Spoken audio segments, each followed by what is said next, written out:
Hey all, welcome back. It's Dino the Ops Guy, and this is Production Management in Practice, or Stardew Production Management 101.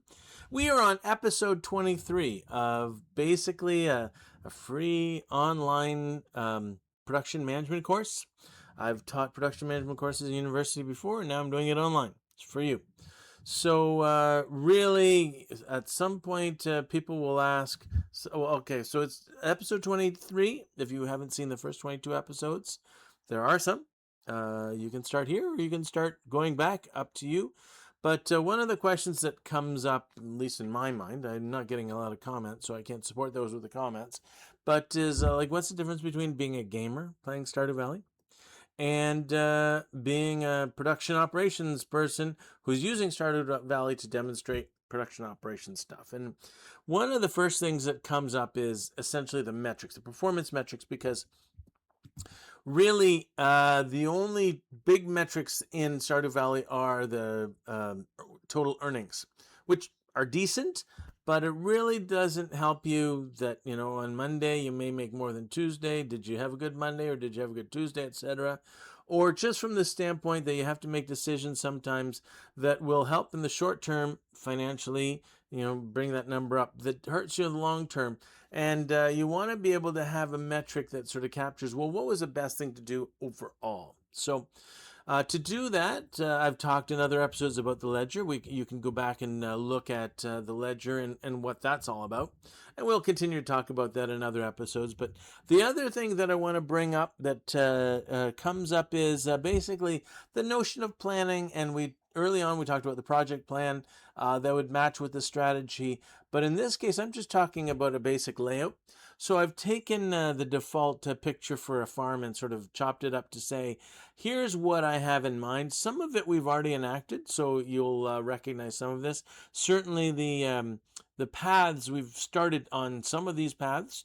And the idea with the path is you get 10% more speed. So areas that you'd want to go a lot, you really want to set up the path so that you can take advantage of that speed, that you're doing it more. The crops, we've always said we want to have easy access to the house, and we want to have easy access to water, so we're not running around everywhere to just do the crops. So those are in a very central location between the house and the water. And other things that we have to affect on a regular basis are going to be the coop. It's just being built now. In the barn, we haven't even built that yet. But those we're going to have to swing by on a regular basis. So I wanted them sort of in a close proximity and sort of an easy loop, if you will, for what we're planning to do in the future. The orchard will also be, it's not going to be a big winter thing. But in the other 3 seasons, we're pretty much steady going to be pulling fruit down. So the orchard has to be fairly close and certainly connected to the little highway we've got created there. Jars and kegs will have to affect a fair bit, but also visibility on days that we're not going to use jars and kegs. We want to be able to see if there's anything new that's ready in the jars and the kegs. So we want to have that visibility. So it's sort of the next tier, not quite in the core that we're going to have to touch all the time, but still connected enough and visible. And then saps and honey are sort of one step beyond that, from the standpoint that they are not, they don't produce as frequently as the kegs or the jars, but they do need visibility, so that if we see a honey or if we see a sap ready, we're going to go over and get it. So so that's sort of the plan for the map out. And then conversely, we're looking at, we need some trees sometimes. Sometimes we can get them off the farm. For the most part, we're going to chew up a lot of the trees on the farm because we need a lot of wood. So we started a tree farm, but that doesn't have to really be easy access. That just has to be someplace that we can get to, when we need to, if you will. And the same is true with the silo. So you can see them sort of off on the west side there. As well, in front of the barn and the coop, there's a fair bit of grass. We're going to try and keep the grass. We're going to clean out the trees and the stumps and stuff, but that grass is really meant to be there for the animals, for the coop and the barn. So this is one of the things that if you were just playing the game, you probably wouldn't spend a lot of time on. Maybe just have an idea in your head. As a sort of production person, this is the type of thing I would want to draw up, show to other people who are involved, other stakeholders, have a discussion about, does this make sense? Should we move some things? Is there advantage to having something here and not there, etc.? And even from the standpoint of, I've been in some production operations, I've been in some plants and some factories that where they don't have a layout. And I don't mean that they have a bad layout. Some have that too. They don't have a good layout. But in some cases, they don't even have a piece of paper to talk to say, we're thinking of moving this over here. To actually have that discussion, you have to go on the floor and say, we're going to move that, we're going to move it over there, and then you'll see what's going on. It's coming. So as sort of a litmus test, or even a shibboleth, if you will, to understand if a factory or a plant actually has decent production management, sometimes I'll ask just to see, can I see a copy of your layout, and just how up to date, or how revealing, or just how used or current it is. So that'll give you some insight. So that's one of the sides where, if you want to know the difference between what would you do as a gamer versus what would you do as a production person, this sort of planning and having this sort of documentation really does sort of fall on the production side. So Av, we're going to set you up for today. Water and harvest the crops. I think there are a few crops today to harvest. There weren't many in the last couple of days. We need wood, Av. So, I mean, we need a lot of resources. We need wood, we need stone, we need ores. But right now, the pickaxe is in with Clint being upgraded. So the only thing we really of those need is right now is wood. So we saw the layout. We want to clean up in front of the coop to facilitate some of that layout discussion.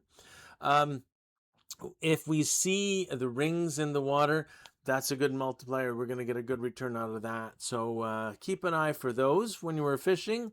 As well, any free time we have. I don't know that we want to be walking all over the Stardew map. But if we happen to be close to something, whether it's, we go downtown and we're close to the ocean, or whether we're in Stardew Forest and we want to sort of look for the spring onions, that sort of thing. But at the end of the day, we're not going to get a lot of return from forage necessarily. So we'll try and bundle that with other things. So hopefully that makes sense. Av, I am going to turn it over to you. Okay, thanks, Dino. So we are starting out. It's going to be clear and sunny, and the event tomorrow will be the Stardew Dance. Looking forward to that, the flower dance. It's going to be neutral today as far as luck-wise, and Emily is waiting out front of our door, and she figures that if we do happen to have a bolt of cloth, and we do, she's going to give us access to her sewing machine. That's so nice of her. Very good. Okay, so we're going to be in a magazine. That's good. And tomorrow is going to be the flower dance. We do know that. So we are first off going to definitely try and get some charcoal, but as well get some copper ore. At some point, I think it makes sense to make a preserve jar. So we're going to try and get more charcoal than we do copper. So that's going to be a big deal. And we're going to say hi to Meow. Hi, Meow. And we're going to harvest the parsnips. And we're going to water the strawberry. But we're also going to harvest the more parsnips. And after we're done harvesting the more parsnips, we are going to harvest the cauliflower. So it's just a good thing, a thing of beauty and wonderment. So we will continue. And we can see now that the jars are full. We are ready with some jars. So we will have to affect that. Drop some of the cauliflower off. Get some of the level 1 cauliflower. We're going to sort of store everything that we want to sell. We want to keep 2 parsnips, but the rest we want to sell. So there we change the jars. We're going to get some more water. We would say hi to Robin, but she doesn't say hi. She's too busy working on our coop, and we wouldn't want to distract her. We want her to do a good coop. She usually does. So we're going to continue watering. The big thing, there's not a lot in place today that Dino left us. Certainly, we got to clean up in front of the coop. So there's some grass and weeds. I think just grass, really, that we have to clear up. We're trying not to touch the weeds so much, just from the standpoint that there's a lot more value if we basically sigh or cut through the weeds in the summer, because not only is there an option to get mixed seeds, which are pretty valuable. But in the summer, there's also an option to get mixed flowers, which are also pretty valuable. We got a little bit of trash. Trash is actually a good thing when we put it into the recycle machine. It can give us iron ore, it can give us stone, a few things. We also have the soggy newspaper gave us some torches, so we wanted to light up in front of the bar or the coop. That's a good thing. And we're just going to go a little bit crazy over here trying to get some wood. A lot of wood around here that we can get. If we had a pickaxe, we could actually do some of the stone, but maybe it's better that we don't have the pickaxe, that we can just sort of fly through and go wood to wood without changing hands, that sort of thing. So I guess we will have to change hands a little bit to get some salmonberry, because we need some energy replenishment. But thankfully, we're not like in the beginning of the game where energy was the bottleneck. We have enough replenishment energy that it shouldn't be a problem. So it's just a matter of getting stuff done in the day that we need to get done, because now the bottleneck isn't necessarily energy. It's really what we're doing during the day, or how much time we have during the day. So again, we'll get to the stones later. We'll get to the weeds in the summer. But we do want the wood, so we're going to sort of, peck and poke to get all the wood that we need. So, and along the way, it doesn't hurt to clear up. So here we have our peach tree. We don't want grass or weeds to impede on our peach tree, so we're going to cut around it a little bit. We're going to make some more charcoal. We get our copper. And it's time that we go selling. So not so much shopping as much as selling. I was thinking, does it make sense to get some parsnip seeds or something? Maybe, but we're trying to keep the money so that we can quickly buy chickens. I know we got a lot of money for chickens, but still. Give us a bit of flexibility. We're not going to get as, it's a decent return, but not going to get as much return as we would for cauliflower or other things. So we're just going to hold off a bit and not necessarily plant anything else. At least that's the position now. Maybe I'll wake up tomorrow and have a different view on this. So let's head down to the ocean, see what we can get from a forage standpoint. It would be nice if we actually saw some carrots. If there were carrots in the ground, that would be good. We can pick those up. But we got a couple clams and a bit of coral. So clams and coral is a good thing. We're also keeping an eye as we go along for those rings, the fishing rings, but we don't see any. So let's sell off what we have with Willie and head back out. And then we'll head towards Cinder Forest, but again, trying to make sense, and we'll say hi to Elliot. Again, trying to make sense of what's going on in the water. So if we see those rings, we're going to throw a line into them. So that's the plan. We're going to head down towards Leah's place. And then, first we're going to grab the daffodil because we saw the daffodil. So no rings, no rings. Rings! We found rings! This is good. So do some fishing. We got some river jelly. You don't often get that. I'm feeling exhausted, am I? We got some more trash. And sounds like a bad thing, but it's a good thing. Once we have a recycling machine, trash is a good thing. We're going to eat up a fair bit of the salmon berry. I mean, we're not going to eat it all necessarily. We could. It would give us an extra spot on our hot bar, which isn't a bad thing, but we kept back to 2. So broken glasses and broken CD to me are essentially the same thing. All they do is give us purified quartz, or sort of, like white quartz kind of thing, polished quartz. We got a sunfish. That's good. We got some chub. And we're actually fishing at a pretty good pace. It's pretty much 10 seconds a catch. That's a good thing. That's kind of what we'd expect with the rings, but still nice to see that it's coming through. The analysis that we did before wasn't perfect, so if we were off a bit here, that wouldn't be all that surprising, but what we're finding is it's very consistent with what we've seen before, that anytime we see the rings, we're sort of in a 1 per 10 seconds, 10 minute type situation. Rings are gone, so we're gone too. Let's, given that we're already down here, let's take a look, see if we got another daffodil. We got a couple more daffodils. We don't have any spring onions though. It is still spring, isn't it? And there's still no onions. Well, it is what it is. You can't make make believe. You just have to make reality, and that's what's in reality. So while we're here, we're going to take an axe. Might as well leave the maple tree because it's a little different. Having too many pine trees just might as well just chop one of them up. Oh, we're out of room. And well, you know what? We're going to dump some sap. Sap doesn't, we have a ton of it and it doesn't take up, it doesn't cost a whole bunch. So we'll make that trade. And then we're going to organize and come back for those. So certainly we got wood in our hand. So the best thing to do is make charcoal. You're figuring that out. We got, well, the fish we can sell. The garbage and the broken glasses we can put in the recycle machine. What else do we got there? Yeah, let's figure out the recycling machine. I do want to use the trash again. So this trash we got 2 stones for. That's a good thing. Especially since we don't have a pickaxe right now.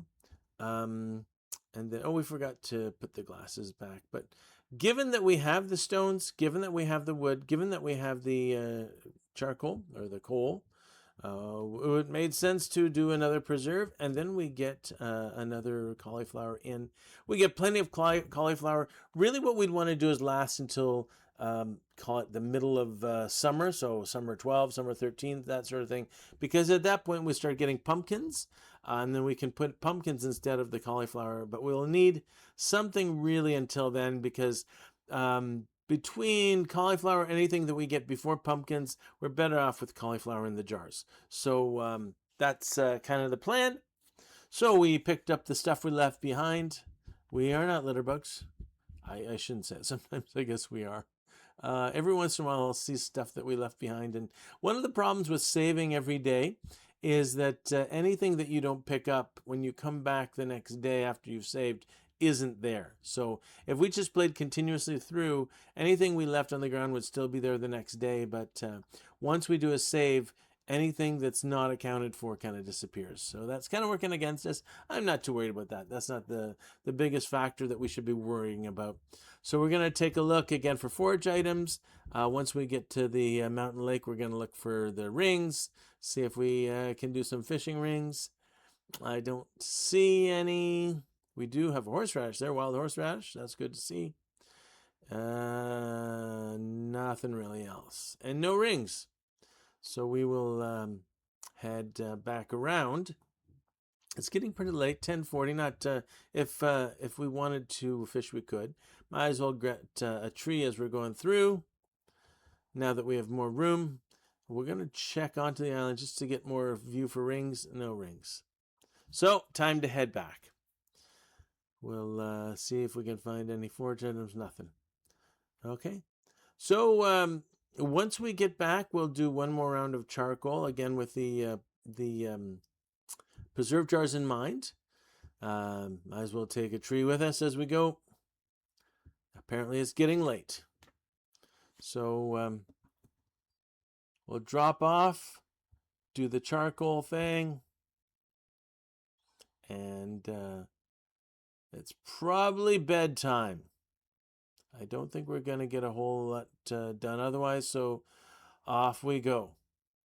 And of course, we're going to cash out our fish that we put in shipping. The next morning, it is going to be the day of the flower dance. And the weather's going to be beautiful because it's the flower dance. And we are going to have neutral spirits. We're going to leave you. Back to you, Dino.